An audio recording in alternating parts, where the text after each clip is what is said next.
मैं आज के इस अवसर पर एक तो आपने जो मांग रखी शैलेंद्र भाई, हमारे गोविंद भैया, बीडी जी सबने कहा है कि यहाँ पर स्टेट यूनिवर्सिटी की जरूरत है, तो हमने कहा इसी साल जून से यहाँ विश्वविद्यालय की स्थापना करने की घोषणा करते हैं। अगर हमारे अपने यहाँ इस जगह पर सरदार, हमको मालूम है सर हरि सिंह गौर अपने पैसे से विश्वविद्यालय खोल सकते हैं, तो इतनी सरकार इतनी दरिद्र थोड़ी है कि आप की मांग नहीं मानेगी, निश्चित रूप से मानेगी, क्यों नहीं मानना चाहिए।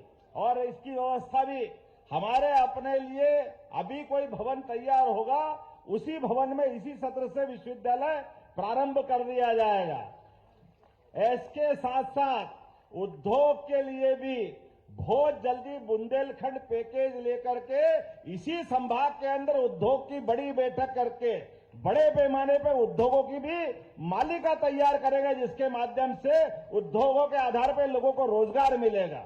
इस व्यवस्था के आधार पर भी हमने निर्णय किया है कि बुंदेलखंड की धरती पे इस बात की भी आवश्यकता है। मुझे एक और बात आपने कही कि बुंदेलखंड में वो जो हमारी सड़कें खुद गई, और आपने कहा कि वो टाटा कंपनी का कोई पैकेज है। हमने कहा कोई कंपनी ने एग्रीमेंट किया है तो हम तो उससे जब तक पाई वसूल नहीं कर ले, ये सरकार चुप नहीं बैठेगी। 25 करोड़ रुपए उससे वसूल करके निश्चित रूप से आपके इस सागर के लिए जो सड़कों के लिए खुद ही उसको देने का एस्टीमेट बनाया। मेरे पास नगर परिषद का ये आ गया एस्टीमेट का पत्र, निश्चित रूप से बहुत जल्दी आपकी राशि आपको देंगे और उससे हम निश्चित रूप से राशि लेंगे। आज के इस अवसर पर वैसे तो बहुत सारी बातें थी, लेकिन समय कम पड़ गया।